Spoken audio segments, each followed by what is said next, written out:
రొట్టె తినడం వల్ల చాలా బాగుందండి నా ఆరోగ్యం. మీరు కూడా రోజు జొన్న రొట్టె తీసుకోండి. చెట్లను చాలా ఇష్టం. చెట్లన్నీ ఇవన్నీ ఆ తులసాకి తింటున్న రోజు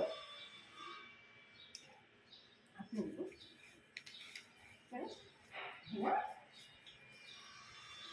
మర్చిపోయా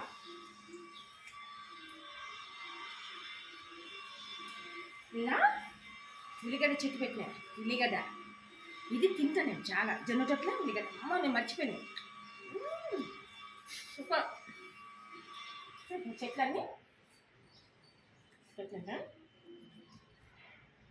ఇలాంటి ఆకలి తినుకుంటా మీరు కూడా ఇట్లా చేయండి.